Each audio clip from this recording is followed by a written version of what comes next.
So let's do a little practice with more advanced version of the for loop.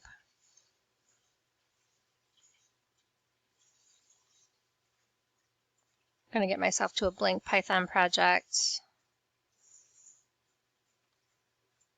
Delete what's in here. Paste in this. You can copy that or paste it if you have the loops to and pattern sheet from class.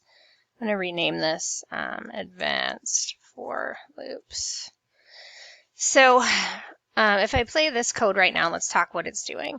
So this code is going to count up from 1 to 10. You can see that instead of just having one number in the range, it now has 3 numbers in the range. The first number is the starting value. The second number is the ending value. And then the last number is how many you want it to count by.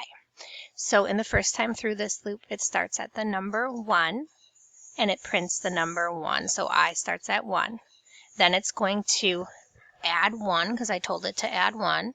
And now the value is 2, which is still less than what I told it to stop at, and it will print 2. And then it adds 1 and we get to 3. That's still less, 3. It will keep going through. Now you'll notice this isn't 10. If I put the number 10 here, it's only going to print to number 9. You always have to go 1 higher than where you want to end, which I know is confusing. So it's helpful for you to have a Post-it note to write this on. So this is the Post-it note that I keep by my desk when at least when I was learning how to make a for loop. And you could make something similar. I use different colors because it just reminds me where I'm at. So it says for I in range, and then the starting value, ending value, and here's my reminder, always one more than you want, and the number I'm going to count by. I will put this in the Google Classroom, and you can reference it there. You could print it off, or you can just make your own at home. So that's the way this loop works. So let's go through a couple more examples together. Let's count down. I'm going to do one more counting up. How about we count up by 2s? Oops. Why don't we count up by 2s? So if I'm starting at 1 and counting by 2, the next number after 1, if you add 2 to it, is 3. If you add 2 after that, it's 5, and then 7 and 9. I could make this count up even numbers by starting at 0 and going to 11, and then it's going to do 0, 2, 4, 6, 8, and 10.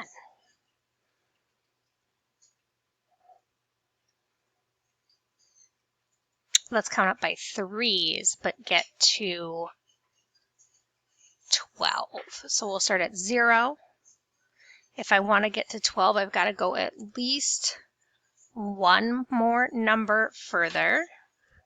So we'll do 13, and I'll count by 3s. So if I'm starting at 0 and counting by 3s, 0, 3, 6, 9, 12. If I start this value at 1, it's going to look a lot different. It'll be 1, 4, 7, 10. I encourage you to play with this with numbers till you understand it and walk through it. So let's walk through this one quick. If I'm starting at the number 1, that's the first time through, I'm going to print it. Print 1. Now, the second time through, I need you to add 3 to that 1. That makes it 4, and then print it. That's still less than 13. So I'm going to add the 3 again, and that gives me 7, and I'm going to print it. And I'm going to add 3, and that's going to give me 10, and print it. And then I'm going to add 3, and it's going to be 13, and it will say, nope, you told me to stop at 13. It won't work. If I wanted it to print the next 3 value up, which is 13, I would have had to go one higher. I would have had to go to 14, and then it would do 1 through 13. because it won't print that last number, just one below it. Let's count down because you can count down with these loops as well. So to count down, we're going to give it first that starting number. Let's start at 10 and let's end at 0. And let's try counting down just by 1. So if I'm going to count down, I'm really subtracting 1. That's what I'm doing when I count down. And click play. And here I'll get the numbers 10 through 1. So the going one further than you want on the Post-it note, if you look at your Post-it note, goes the same if you're counting down. So if I wanted the number 0 to show up in here, I would have had to have -1. And now I'll have 10, 9, 8, 7, 6, 5, 4, 3, 2, 1, and 0. Let's try counting down by 2s.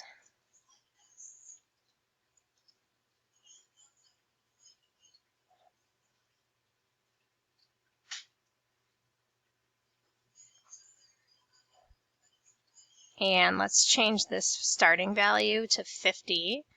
And let's do ending value 25 and count down by 3s and see what happens.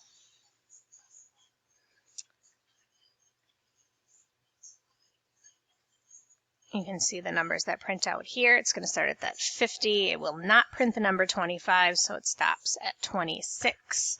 3 less than that would have been 23 anyway, so it wouldn't have gone to that position. So that's the more advanced for loop. You might want to practice it a couple times to get used to it.